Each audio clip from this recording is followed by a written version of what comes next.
Yo, you got 5 seconds to get to the dance floor. The roof about to blow. So, let's go.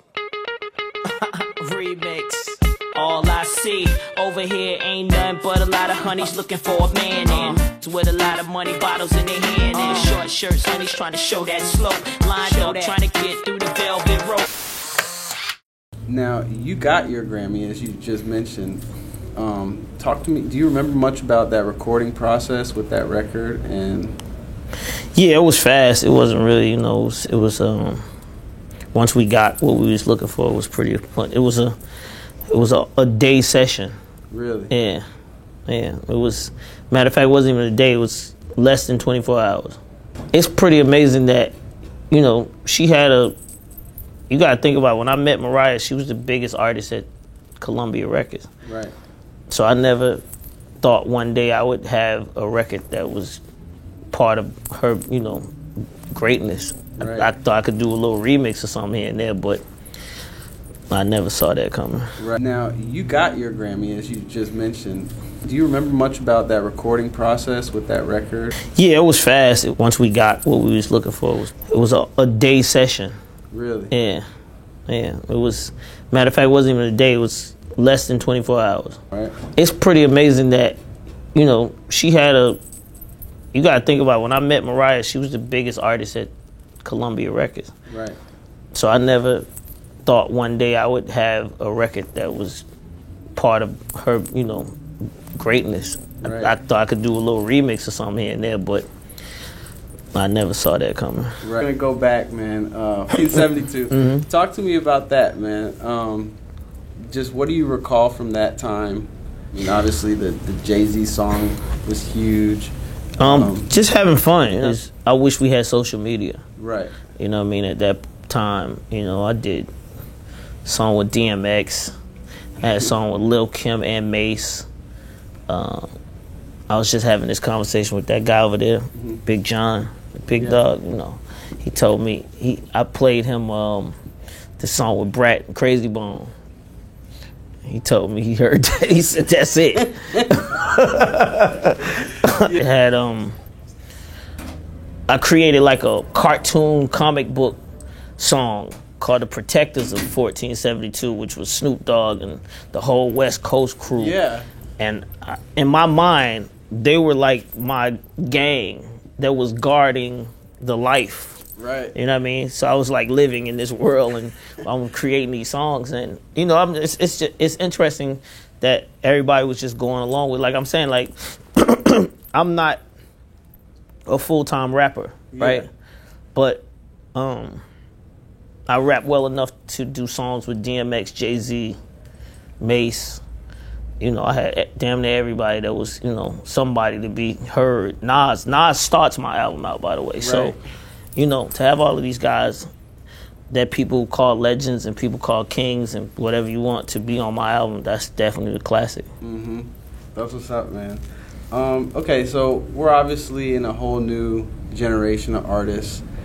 How are you feeling about this new generation, some of their music? Who are some artists that you like? And I mean, I feel like it's good. I just feel like they haven't had the tutelage of a lot of other people. I remember watching something or even hearing Biggie say something about when him and Puff started making records, he wanted to make all these street records. And Puff told him, that's cool for New York, but we need to get out the tri-state. And Puff saying that made his mind expand and made him start thinking bigger and wider and trying to do things. He said when he rapped on the Juicy beat, he ain't even like it. He just did it because Puff was telling him, we need this. And, just imagine if some of these other artists that are being successful right now had a person to tell them that same thing. Such as yourself, maybe? Anybody. Just anybody that could step in and say, you hot right now. Yeah. You got it.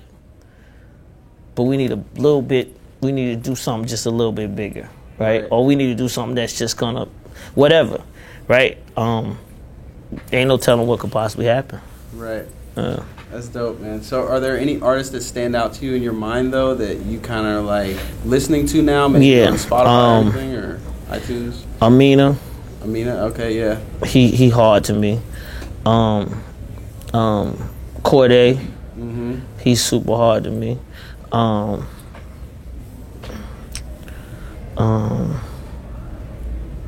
Lil Baby, of course. Right.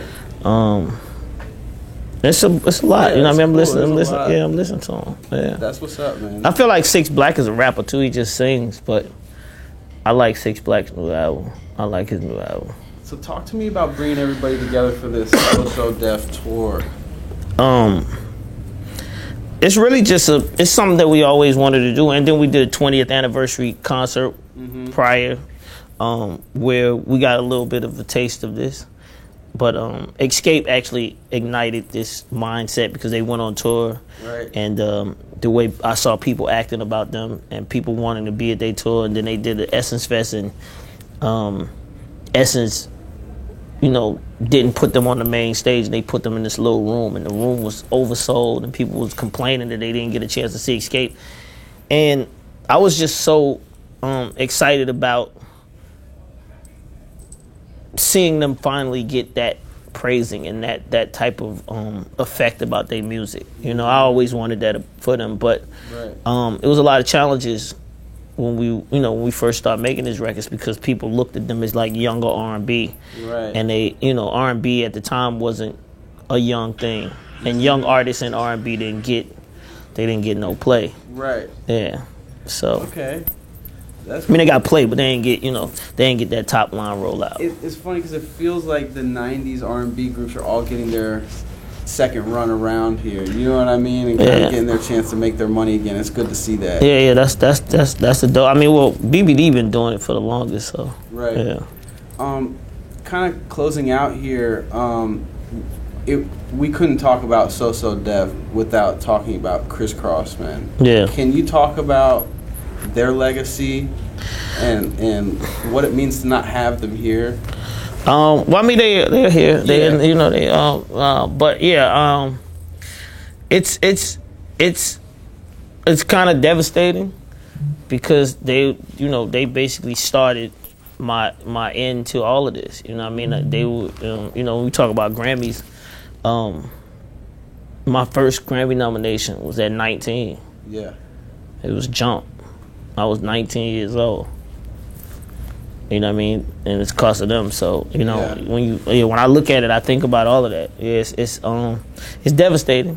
Yeah, I'm sorry, man. But at the same time, it's history. Mm-hmm.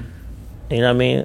They're such a part of the culture. I mean, even as a kid, we were wearing our pants backwards and all that. You know what I mean? And I don't think there's really been anything like it since. So, we just wanted to close with that and just say props. And thank you so much for bringing them along and all the other music. And appreciate it. Just thank you for the opportunity. Thank you. Thank you so much, brother. Well, all right. Appreciate it, man. Can we add one more specific aspect of the exhibit? Yeah, absolutely. Okay, just want to make sure that's included. Absolutely, yeah, Okay. sorry. If we They can do want to do one more last question question about the exhibit. Yeah. Oh, okay. Sorry, we tried to touch on the game tonight, but Yeah. more than good stuff. We'll get the next.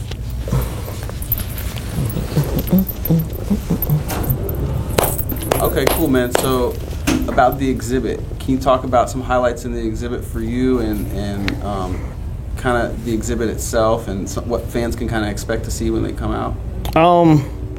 Well, I think, the most interesting part about it is that it actually tells a real story. Mm-hmm. It shows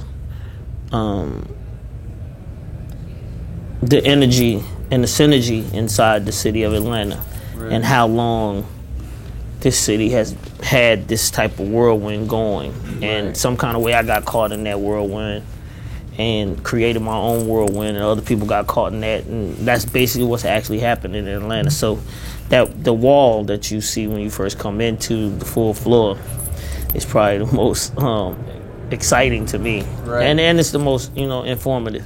Right. Yeah. That's what's up, man. Okay, can I get one last question in real quick? Yeah. Okay. When I was a kid, we always used to hear stories about Freaknik.